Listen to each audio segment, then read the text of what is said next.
नमस्कार दोस्तों, जय हिंद, वंदे मातरम। एक बार फिर से आप सभी का बहुत बहुत स्वागत है आपके अपने YouTube चैनल एग्ज़ाम ट्रिकी में, जहां पर हम लोग दोस्तों आज यूनिट 5 की बात करेंगे और यूनिट 1 से लेकर के 4 तक आपकी वीडियोस जो हैं वो अपलोड कर दी गई हैं। इसके बाद में हम बात करेंगे आपकी यूनिट 5 की, और यूनिट 5 में क्या क्या चीज़ें हैं इन पर हम लोग चर्चा करेंगे। और ये यूनिट आपकी बहुत ही अच्छी है और बहुत ही सरल है ना। और खास करके अगर हम बात करें तो हर यूनिट में किसकी बात हो रही है भैया? श्रवण बाधित बच्चों की, है ना। जो बच्चे श्रवण बाधित हैं, जो बच्चे सुन नहीं पा रहे हैं, है ना, बोल नहीं पा रहे हैं, उन्हीं की बात हो रही है, क्योंकि आपका कोर्स ही ऐसा है, D Ed special education HI। Paper number 3 language and communication की बात हो रही है, भाषा और संचार की बात होगी।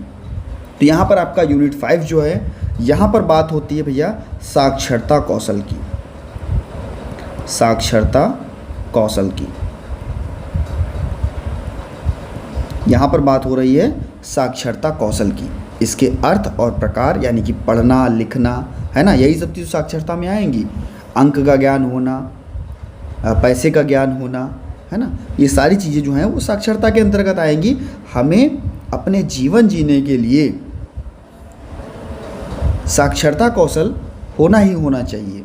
यानी कि जो भी हमारे DHH बच्चे हैं, जो भी हमारे हार्ड ऑफ हेयरिंग बच्चे हैं, DHH बच्चे हैं, इनके लिए साक्षरता कौशल ज़रूर होना चाहिए। खास करके जो हम सामान्य बच्चे भी हैं, हमारे लिए भी साक्षरता कौशल एक अहम रोल निभाता है। क्यों? क्योंकि अगर हम साक्षर नहीं होंगे, पढ़ना नहीं जानेंगे, लिखना नहीं जानेंगे, है ना, संख्याओं का ज्ञान नहीं जानेंगे, डिजिटल ज्ञान नहीं जानेंगे, वित्तीय यानी कि रुपए पैसे का लेन देन नहीं जानेंगे, तो क्या हमारा जीवन बेहतर हो पाएगा? कहेंगे सर बिल्कुल भी हमारा जीवन बेहतर नहीं हो पाएगा। यानी कि साक्षरता कौशल जो व्यक्ति के संवाद को प्रभावशाली बनाता है, जानकारी को समझने और व्याख्या करने का निर्देश देता है, या सूचित निर्णय इसमें बच्चे को क्या होता है, सक्षम बनाया जाएगा। जो हमारे DHH बच्चे हैं, आपके जो बधिर बच्चे हैं, डेफ और हार्ड ऑफ हेयरिंग जो बच्चे हैं, इनके साक्षरता कौशल विशेष रूप से होगा, जिन्हें हम अद्वितीय संचार बाधाओं के माध्यम से देख सकते हैं।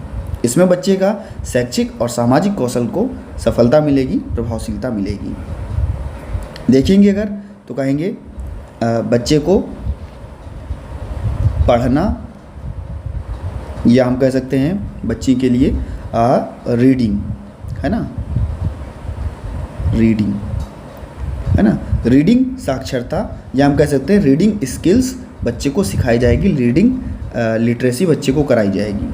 इसके अंतर्गत बच्चा पढ़ना, साक्षरता यानी कि लिखित पाठ को पढ़ना, समझना और उसकी व्याख्या करना। जो भी चीज़ लिखी हुई है कॉपी में, उसको पढ़ना, उसको समझना और उसकी क्या करना भैया, व्याख्या करना। उसकी व्याख्या करना आपके पढ़ने के कौशल के अंतर्गत आएगी। इस पढ़ने के कौशल में जो हमारे DHH बच्चे हैं, या हम कह सकते हैं जो हमारे बधिर और हार्ड ऑफ हियरिंग बच्चे हैं, या हम कह सकते हैं भैया श्रवण बाधित बच्चे, अगर आप समझना चाहें तो ऐसे भी लिख सकते हैं। इनके लिए पढ़ने की साक्षरता के साथ साथ सांकेतिक भाषा, दृश्य सहायता, इनका उपयोग भी करके बच्चे को समर्थित किया जा सकता है, बच्चे को बेहतर बनाया जा सकता है।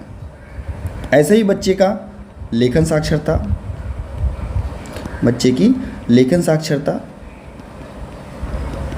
कह सकते हैं कि अगर किसी चीज़ को बोला जाए, यानी कि जो बच्चा लिखेगा तो किसी चीज़ को देख करके लिखेगा या बोल करके लिखेगा, तो लिखना जो है उसको व्यक्त कर सके, उसकी क्षमता बच्चे में हो, सही ढंग से लिखित रूप की क्षमता बच्चे में होनी चाहिए। खास करके बच्चा देखी हुई चीज़ों को यानी कि नकल करके अपने दिमाग से, है ना, चीज़ों को लिख सके, लेखन साक्षरता में बच्चा बेहतर बन सके। इसके लिए जो हमारे श्रवण बाधित बच्चे हैं, इनको लेखन साक्षरता में समर्थित करेंगे, उनके लिए उपकरणों का प्रयोग करेंगे, और सांकेतिक भाषा के साथ में एक दूसरी भाषा, मैंने आपको द्विभाषा बताया था, कहा था कि 2 भाषाओं को, सांकेतिक भाषा और द्विभाषा यानी कि दूसरी कोई भी भाषा, हिंदी इंग्लिश जो भी बच्चा सीखना चाह रहा है उन भाषाओं को सिखाएंगे, और इसके लिए जो टेक्नोलॉजी होगी, जो प्रौद्योगिकी होगी, उसका भी प्रयोग किया जाएगा, सहायक प्रौद्योगिकी का भी प्रयोग किया जाएगा। बच्चे का संख्यात्मक साक्षरता,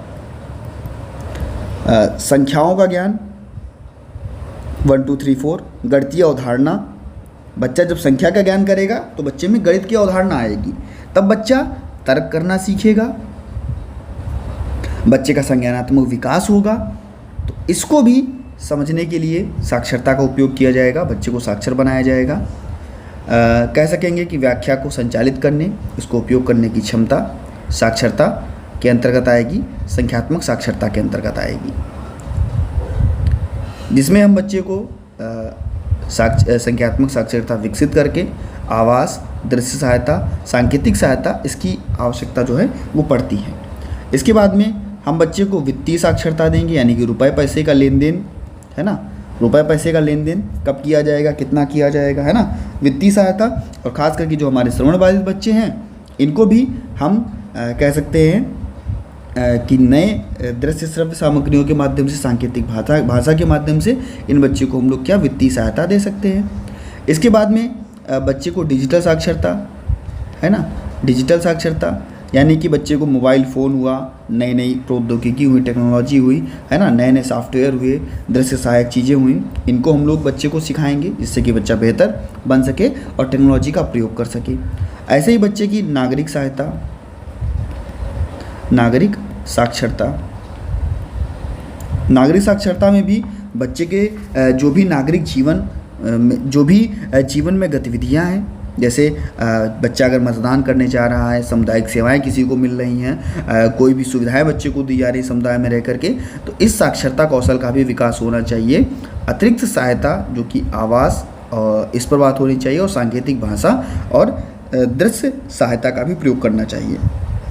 कहने का मतलब है जो भी हमारे श्रवण बाधित बच्चे हैं, या हम ऐसे भी कह सकते हैं कि जो भी हमारे बधिर और हार्ड ऑफ हियरिंग बच्चे हैं, है ना, इनके लिए, इनकी साक्षरता कौशल को बढ़ाने के लिए विशेष समर्थन, पढ़ना लिखना, संख्यात्मक, डिजिटल, वित्तीय, स्वास्थ्य, नागरिक सहायता, इन सभी चीज़ों का विकास होना चाहिए, इन सभी चीज़ों को शामिल करना चाहिए। खास करके शिक्षक और देखभाल जो भी बच्चा की जाएगी, शिक्षक के द्वारा देखभाल की जाएगी, बच्चे को अवसर मिलेंगे और उपयुक्त संसाधन बच्चे के लिए हम कह सकते हैं कि पहुंच प्रदान करके बच्चे को बेहतर बनाया जा सकेगा। इसके बाद में हम बात करते हैं आपके ये यूनिट समाप्त हुई 5.1। इसके बाद में हम बात करते हैं 5.2 की, जहाँ पर कह रहा है साक्षरता की पूर्व अपेक्षाएं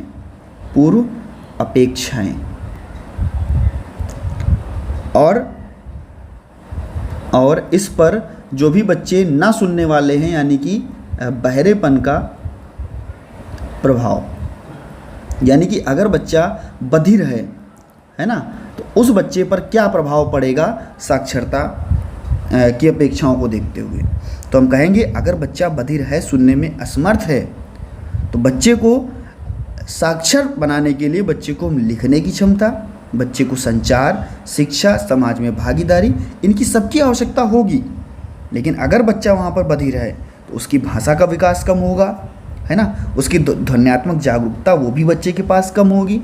इसके लिए बच्चे का साक्षरता विकास बहुत ही इम्पॉर्टेंट है।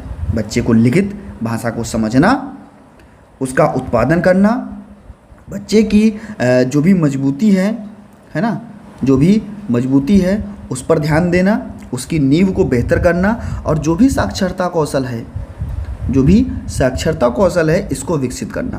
ध्वन्यात्मक जागरूकता भाषा की ध्वनियों को पहचानने में, हेरफेर करने में बहुत ही इम्पॉर्टेंट है। खास करके बच्चे का पढ़ना लिखना ये बहुत ही ज़रूरी है। और जागरूकता, बच्चे में ऐसी जागरूकता जो लिखित भाषा और भाषा के प्रतिनिधित्व को बढ़ाती हो या पढ़ने के कौशल को विकसित करती है और बेहतर बनाती है। खास करके जो हमारे DHH बच्चे हैं, है ना, बधिर और सुनने की कठिनाई वाले बच्चे, हार्ड ऑफ हियरिंग वाले बच्चे, इनके लिए साक्षरता विकास पर उनकी सुनवाई हानि का प्रभाव पड़ेगा, क्योंकि बच्चे को नहीं सुनाई दे रहा है ना, बच्चे को हार्ड ऑफ हियरिंग है, उसमें अक्सर भाषा जो है वो काफ़ी देरी में हो पाती है। और कभी कभी ध्वन्यात्मक जागरूकता बच्चे को देंगे, प्रिंटिंग जागरूकता बच्चे को देंगे, तब जाकर के बच्चा चीज़ों को करना सीखेगा, तब बच्चा अपने शैक्षिक करियर में साक्षरता को बेहतर बना पाएगा। ऐसे कई कारक हैं जो डीएचएच बच्चों की साक्षरता को विकसित और प्रभावित करते हैं। इसके लिए बच्चे की उम्र, सुनवाई हानि, भाषा का इनपुट होना, है ना, ये चीज़ें शामिल होती हैं। प्रारंभिक पहचान और हस्तक्षेप, यहाँ पर यह सुनिश्चित किया जाएगा कि जो भी साक्षरता कौशल बच्चे का कराया जाए उसके पहले बच्चे की उम्र, सुनवाई हानि, है ना, डिग्री, भाषा इनपुट, इन सभी चीज़ों की पहचान कर ली जाए। उसके बाद में बच्चे का साक्षरता कौशल जो है वो क्या कहते हैं, उसका प्रारंभ किया जाए, बच्चे को साक्षर किया जाए, जिससे बच्चा क्या करेगा, जो भी श्रवण हानि है उससे संबंधित सामाजिक भावात्मक चुनौतियाँ इनका सामना करेगा। माता पिता और शिक्षक और पुनर्वास पेशेवर जो हैं बच्चे को स्कूल और बच्चे को सफल बनाने के लिए आवश्यक कौशल को विकसित करेंगे और सहायता और संसाधन जो है उसका प्राप्त कर सकेंगे, बेहतर बना सकेंगे। इसके लिए भैया बच्चे का साक्षर होना बहुत ज़रूरी है। या हम कह सकते हैं कि बहरेपन का प्रभाव, उसके पहले जो भी चीज़ें थी, पूर्व अपेक्षाएं, हम बच्चे से क्या क्या अपेक्षाएं कर रहे हैं, ये आपको बता दिया गया 5.2 में। अब हम बात करते हैं 5.3 की। तो इसमें बात करेंगे मूलभूत साक्षरता का महत्व क्या है। आखिरकार हम कहेंगे सीधे साक्षरता का महत्व क्या है ना, जो भी लिटरेसी है उसका महत्व क्या है और डेवलपमेंट क्या होगा। तो हम कहेंगे जब बच्चे को पढ़ने लिखने से संबंधित चीज़ें सिखाई जाएंगी। जो भी हमारा डीएचएच बच्चा है या श्रवण बाधित बच्चा है, हार्ड ऑफ हेयरिंग वाला बच्चा है, कह सकते हैं बधिर और सुनने की कठिनाई वाला जो बच्चा है, इसमें इस बच्चे को हम क्या सिखाएंगे, जो भी पढ़ने लिखने से संबंधित जो चीज़ों का निर्माण करेंगे, इन कौशलों को विकसित किया जाएगा। उसके लिए समग्र साक्षरता जो है उसको विकसित किया जाएगा और मूलभूत साक्षरता क्या है, कैसे विकसित की जाएगी, इस पर ध्यान दिया जाएगा। इसमें भाषा कौशल में क्या किया जाएगा, सुधार किया जाएगा। इसमें क्या किया जाएगा, भाषा कौशल में बच्चे का क्या किया जाएगा, सुधार किया जाएगा। जो भी हमारे सुनने की कठिनाई वाले बच्चे हैं या श्रवण बाधित बच्चे हैं, इनके भाषा कौशल में सुधार करने में मदद किया जाएगा, जो संचार और सीखने की आवश्यकता को बेहतर बनाएगा। पढ़ना, लिखना, सीखना या बच्चों के लिए भाषा संचार, शब्दावली को बेहतर बनाना और विकसित करना, मदद करना इसमें शामिल होगा। इसमें क्या होगा, बच्चे का अगर हम साक्षरता कौशल बढ़ाएंगे तो बच्चे का संज्ञानात्मक ज्ञान भी तो बढ़ेगा, बच्चे की बुद्धि भी तो बढ़ेगी। यानी कि हम कह सकते हैं कि मूलभूत साक्षरता कौशल विकसित करने में बच्चे की स्मृति, ध्यान, समस्या सुलझाने की क्षमता, है ना, कौशलों सहित और भी जो संज्ञानात्मक विकास है उसमें वृद्धि हो सकेगी। जो भी हमारे डीएचएच बच्चे हैं, जो भी हमारे श्रवण बाधित बच्चे हैं, इनका संज्ञानात्मक कौशल ये लाभ उठा सकेंगे और जो भी अकादमिक सफलताएं हैं, यानी कक्षा में जो भी इनको सफलताएं मिलनी है, क्षेत्र में मदद मिलनी है, इनको ये बेहतर कर सकेंगे। सामाजिकरण और संचार को क्या मिलेगा, बढ़ावा मिलेगा। हम कह सकते हैं बच्चे को सामाजिकरण और संचार में क्या मिलेगा, बढ़ावा मिलेगा। जब बच्चे को हम साक्षर करेंगे तो बच्चा पढ़ने लिखने से संबंधित चीज़ों को करने लगेगा। इससे उसको समाज में भी एक नई चीज़ मिलेगी, नई सोच मिलेगी और समाज के साथ साथ कह सकेंगे बच्चे को एकीकरण में बढ़ावा मिल सकेगा, बच्चे को हम बेहतर बना सकेंगे। जो भी हमारे डीएचएच बच्चे हैं, है ना, जो भी हमारे हार्ड ऑफ हेयरिंग के बच्चे हैं, है ना, तो इनके लिए प्रारंभिक हस्तक्षेप, इनका समर्थन करना बहुत ज़रूरी। इसके लिए इनके विकास को बढ़ावा दिया जाएगा। किसके लिए, इसके लिए भैया इनके विकास को बढ़ावा दिया जाएगा। विकास को बढ़ावा देने में मूलभूत साक्षरता है उसको बढ़ावा दिया जाएगा। ऐसे इसके लिए बच्चे की प्रारंभिक जो भाषा है उसका प्रदर्शन किया जाएगा।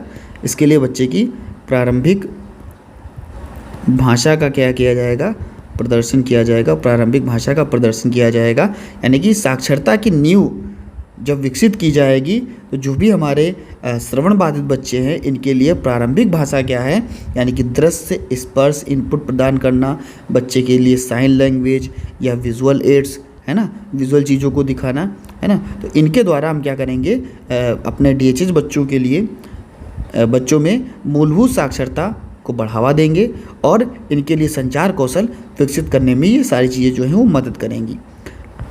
बच्चे को हम क्या देंगे?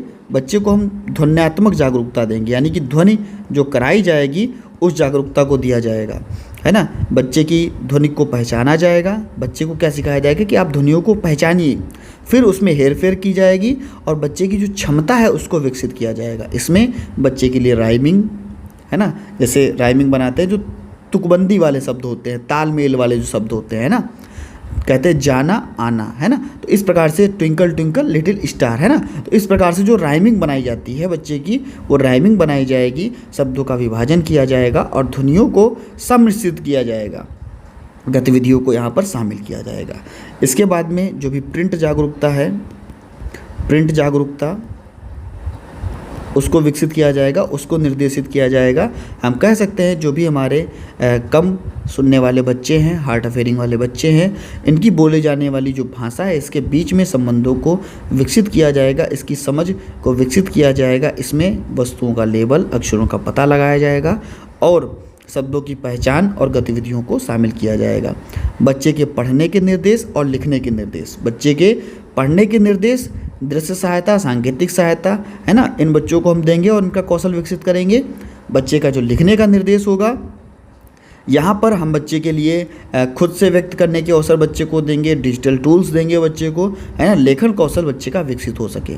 यानी कि हम कह सकते हैं जो भी हमारे DHH बच्चे हैं या हार्ड ऑफ हियरिंग वाले बच्चे हैं, इनके लिए मूलभूत साक्षरता विकसित की जाएगी। बच्चे का प्रारंभिक हस्तक्षेप किया जाएगा। माता पिता और जो भी हमारे बच्चे हैं, है ना, अकादमिक रूप से बच्चे के लिए सामाजिक सफलता को विकसित किया जाएगा और आवश्यक कौशलों को कह सकते हैं आवश्यक कौशलों का मदद किया जाएगा। इस प्रकार से अब हम आगे बात करते हैं आपके 5.4 की। इसमें कह रहा है कि जो भी रीडिंग है ना, रीडिंग है ना, यानी कि पढ़ना, है ना, पढ़ने से बच्चे का क्या विकास होगा, बच्चे के लिए कह सकते हैं कि पढ़ने के चरण क्या होंगे, है ना, पढ़ने के क्या होंगे, चरण क्या होंगे और इनकी गतिविधियाँ क्या होंगी, प्रकार क्या होंगे, इन पर हम लोग बात करेंगे। तो कहेंगे जो भी हमारे श्रवण बाधित बच्चे हैं इनमें पढ़ने का कौशल विकसित करना है। इसके लिए हम भाषा को कोड के माध्यम से समझा सकते हैं, बच्चे को बेहतर बना सकते हैं, पढ़ने के कौशल को बेहतर बना सकते हैं, सही समर्थन और बच्चों के जो कौशल है उसको विकसित कर सकते हैं। बच्चों का जो शैक्षिक करियर है वो हम पढ़ने से बच्चे को बेहतर बना सकते हैं। इसके अगर हम लोग चरण की बात करें, इसके अगर हम लोग क्या करें, चरण की बात करें, पढ़ने के चरण की बात करें तो क्या करेंगे भैया, प्री रीडिंग, है ना, pre reading stage, pre reading stage, यानी कि बच्चों की जो प्रिंट है उससे रूबरू कराएंगे। जो अक्षर हैं, शब्दों को पहचानना, है ना, शब्दों को पहचानना, शब्दों को पहचानना हम सिखाएंगे बच्चे को। इसके बाद में डिकोडिंग, डिकोडिंग इसमें क्या करेंगे, जो या स्टेज होगी इसमें बच्चों के अक्षरों और ध्वनियों से मिलाकर शब्दों को डिकोड करना बताएंगे। शब्दों को हम लोग बताएंगे कैसे आप इनको अक्षरों और ध्वनियों के माध्यम से सीखो। इसके बाद में बहुत ही बेहतर जो चरण है प्रवाह, यानी कि जो भी शब्द सिखाए जाएंगे, जो भी वाक्य सिखाए जाएंगे, बच्चे को फ्लुएंसी के साथ में, प्रवाह के साथ में करना हम लोग सिखाएंगे, है ना। इसके बाद में कॉम्प्रहेंसन, है ना, कॉम्प्रहेंसन स्टेज में जो भी यह स्टेज होगा इसमें बच्चे अपने द्वारा पढ़े गए टेक्स्ट को समझेंगे और इसका जो अर्थ है उसको समझेंगे। यानी कि कॉम्प्रहेंसन में क्या होगा, बच्चे जो भी चीज़ें लिखी होंगी उनको समझेंगे और उनके जो भी अंतर हैं उनको भी समझेंगे, उनको बेहतर बनाएंगे। ऐसे ही हम लोग कहें अगर पढ़ने के प्रकार क्या हैं, पढ़ने के प्रकार क्या हैं, तो हम कहेंगे डिकोडेबल रीडिंग, क्या लिखेंगे, डिकोडेबल रीडिंग। डिकोडेबल रीडिंग में इस प्रकार की जो रीडिंग है या पढ़ने के लिए ध्वन्यात्मक रूप से नियमित शब्दों के साथ में सरल पाठ शामिल करेंगे जिन्हें आसानी से हम लोग डिकोड कर सकते हैं, है ना। जो सरल शब्द हैं उनको ध्वन्यात्मक रूप से शामिल करेंगे जिन्हें हम आसानी से बता सकते हैं, डिकोड कर सकते हैं। ऐसे ही साइट वर्ड रीडिंग, इसमें क्या करेंगे, जो भी पढ़ने की उच्च आवृत्ति है उन शब्दों की पहचान करेंगे और पढ़ना इसमें हम लोग शामिल करेंगे। इसमें आसानी से डिकोड नहीं किया जा सकेगा, है ना। आवृत्तियों को हम लोग यहाँ पर आवृत्तियों से शब्दों को पहचानेंगे और इसमें पढ़ना शामिल होगा। इसके बाद में कॉम्प्रहेंशन रीडिंग में इस प्रकार में पढ़ने से पाठ से समझ जो है उसके अर्थ को विकसित किया जाएगा। जो भी हमने पाठ को पढ़ा, जो भी हमने पैराग्राफ पढ़ा, उसका जो अर्थ है उसको शामिल किया जाएगा आपका डिकोडिंग या कॉम्प्रहेंशन रीडिंग में, है ना। कॉम्प्रहेंशन रीडिंग में बच्चे के लिए जो भी हमारे बच्चे हैं, जो भी हमारे DHH बच्चे हैं, श्रवण बाधित बच्चे हैं, इनके लिए पढ़ने का कौशल विकसित करना, प्रारंभिक हस्तक्षेप करना और इनके लिए क्या समर्थन की आवश्यकता है। इसमें माता पिता, पुनर्वास पेशेवर, शिक्षक, बच्चा, है ना, बच्चों के लिए अकादमिक और सामाजिक सेटिंग, अकादमिक और सामाजिक कौशल इनको विकसित किया जा सके और इनको हम पढ़ने में मदद कर सकें। ऐसे ही पढ़ने की बात हो गई तो अब भैया 5.5 क्या कह रहा है? कह रहा है लिखना। लिखने में क्या होगा? लिखने में भी क्या होगा ये जानेंगे।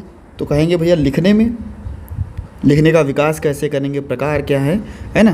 तो जो भी हमारे श्रवण बाधित बच्चे हैं, हार्ट ऑफ हियरिंग बार बार मैं नहीं बोल रहा हूँ, जो भी हमारे श्रवण बाधित बच्चे हैं मैं ये बोल रहा हूँ, ठीक है। तो उनके लिए लेखन कौशल भी बहुत ही महत्वपूर्ण है। बच्चे खुद को चीज़ों को कैसे व्यक्त करेंगे, विचारों और जो भी विचार और संप्रेषण की अनुमति क्या होगी। बधिर बच्चे जो हैं हमारे, जो भी हमारे DHH बच्चे हैं, है ना, इनके लिए हम लेखन कौशल क्या करेंगे, विकसित करेंगे। जहाँ पर बच्चा कार्य नहीं कर पा रहा होगा वहाँ पर हम बच्चे को फ्लेक्सिबल तरीके से सिखाएंगे। बच्चे का शैक्षिक करियर विकसित होगा और बच्चे को कह सकते हैं कि बेहतर लेखन कौशल का हम लोग विकास कर सकेंगे। इसके चरण क्या होंगे, इसमें हम देखेंगे कि बच्चे का सबसे पहला चरण क्या होगा। सबसे पहले हम ये देखेंगे पूर्व लेखन चरण, जिसको हम लोग बोल सकते हैं पूर्व लेखन चरण। इस चरण में ये देखा जाएगा कि बच्चे का हाथ और आँख का समन्वय सही है या नहीं है ना। बच्चे का मोटर कौशल यानी कि सूक्ष्म गामक कौशल, यहाँ पर हम लिख लेते हैं क्योंकि लिखने में क्या है, पेंसिल को और पेन को पकड़ेगा बच्चा, तो बच्चे का सूक्ष्म गामक कौशल जो है वो सही है या नहीं है, कौशल विकसित है या नहीं है। क्योंकि जब बच्चा पेन को पकड़ेगा तभी बच्चा लेखन कर पाएगा, है ना। इसके बाद में लेखन का जो चरण होगा, जो लेखन का चरण होगा उसको ध्यान दिया जाएगा। यानी कि बच्चा क्या करेगा, पत्र शब्द वाक्य लिखना शुरू करेगा, है ना। तो बच्चा पत्र शब्द वाक्य को लिख पा रहा है या नहीं लिख पा रहा है। यानी कि पहले बच्चे को हम कह सकते हैं कि ऐसे भी सिखा सकते हैं। पहले आपका बच्चा क्या करता है, जब छोटा बच्चा होता है तो सबसे पहले क्या करता है, स्क्रबिंग करता है, कहीं पर भी कुछ भी घुमाया करता है ना। फिर हम लोग क्या करते हैं, बच्चे को डॉट डॉट के माध्यम से बच्चे को सिखाते हैं, ठीक है। ऐसे भी हम लोग लिख सकते हैं। अगर आप लोग ये ना लिखना चाहें तो आप लोग ऐसे भी लिख सकते हैं। पहले क्या करेगा, बच्चा स्क्रबिंग करेगा, यानी कि गोल गोल गोल गोल ऐसे घुमाता रहता है ना। जब उसका ये कौशल सही है तब, हाथ और आँख का समन्वय और सूक्ष्म गामक कौशल, पेंसिल पेन पकड़ पा रहा है बच्चा तब। उसके बाद में बच्चा क्या करता है, हम लोग बच्चे को क्या करते हैं, डॉट डॉट देते हैं। मान लिया ऐसे दे दिया हमने डॉट डॉट और बच्चे ने इस पर चीज़ों को दोहराया। इसके बाद में बच्चे को क्या, छोटे छोटे ऐसे ऐसे शब्दों में बच्चे को देते हैं, फिर दोहराते हैं, है ना। उसके बाद में हम क्या करते हैं, बच्चे को देख करके, है ना, देख करके लिखना सिखाते हैं। और देन उसके बाद में बच्चा जब देख करके लिखता है, यानी कि नकल करके लिख रहा है, उसके बाद में बच्चे को हम याद करके लिखना सिखाते हैं। तो यही तो प्रोसेस अपनाते हैं हम बच्चे के लिखने के लिए। तो लेखन चरण में उसके बाद में बच्चा जो भी वाक्य हैं, शब्द हैं, पत्र हैं, इनको लिखना शुरू करता है। जब ये सब लिख लेगा बच्चा, है ना, तब हम लोग ध्यान देंगे कि बच्चा व्याकरण का उपयोग कर रहा है या नहीं कर रहा है, बच्चा विराम चिन्ह का उपयोग कर रहा है या नहीं कर रहा है, क्योंकि ये छोटे स्तर पे बच्चा सीख रहा था। उसके बाद में सामग्री लेखन, है ना, व्याकरण के नियम, इनका उपयोग बच्चा कर पा रहा है या नहीं कर पा रहा है, इसका हम लोग ध्यान देते हैं। हम लोग उसके बाद में बच्चे को कथा लेखन करवा सकते हैं, बच्चे को वर्णनात्मक लेखन करवा सकते हैं, कहीं का विवरण करने के लिए कह सकते हैं, है ना, या जो भी प्रकरण लेखन है इसका हम लोग उपयोग कर सकते हैं। यानी कि हम लोग कह सकते हैं कि जो भी हमारे बच्चे हैं, जो भी हमारे श्रवण बाधित बच्चे हैं, इनका प्रारंभिक हस्तक्षेप करके हम इनको समर्थित कर सकते हैं, बेहतर बना सकते हैं और कह सकेंगे कि माता पिता और शिक्षकों के द्वारा इनको हम सामाजिक और अकादमिक कौशलों में इनकी आवश्यकता के अनुसार चीज़ों को विकसित कर सकते हैं। तो ये आपका जो 5.5 यूनिट था ये भी भैया हुआ समाप्त। और आप सभी को पता है कि आपको क्या करना है, 50K का परिवार करना है, यानी कि चैनल को सब्सक्राइब करना है, पास में बेल आइकन में ऑल का ऑप्शन प्रेस करना है और सभी मित्रों तक एक बार वीडियो को शेयर करना है, क्योंकि आप सभी को पता है कि 2 अक्टूबर को अगर अपने पास कितने 50K स्टूडेंट्स हो जाएंगे, 50K का परिवार अपना एग्ज़ाम ट्रिकी परिवार हो जाएगा, तो भैया हमने आपको पहले ही बताया है कि दिव्यांग बच्चों के लिए, है ना, दिव्यांग बच्चों के लिए हम 2 अक्टूबर को एक प्रोग्राम जो है उसको लॉन्च करेंगे। उस प्रोग्राम में उनसे उनके खाने से संबंधित चीज़ें और जो भी कह सकेंगे जहाँ पर भी हम दिव्यांग बच्चों से मिलने के लिए जाएंगे, जिस भी कॉलेज में, जिस भी इंस्टीट्यूट में, वहाँ पर उनसे पढ़ने लिखने से संबंधित चीज़ें और उनके खाने पीने से संबंधित चीज़ें भैया 2 अक्टूबर के लिए बच्चे को दी जाएंगी, है ना। तो आप सभी को क्या करना है, 50K का परिवार करना है और अपने इस परिवार को और बेहतर बनाना है। सभी अभ्यर्थियों को इस एग्ज़ाम ट्रिकी परिवार से जोड़ना है और सभी को क्या कह सकते हैं कि जो भी ज़रूरत की चीज़ें हैं, जितना ज़्यादा मैं कर सकता हूँ उतना आपको यहाँ पर 3 से 4 साल से देखने को मिल रहा है। तो मिलते हैं दोस्तों नेक्स्ट वीडियो में। तैयारी करते रहिएगा, बेहतर तैयारी कीजिएगा और चैनल से जुड़ने के लिए सब्सक्राइब करने के बाद में बेल आइकन में ऑल का ऑप्शन प्रेस कर लीजिएगा। धन्यवाद दोस्तों।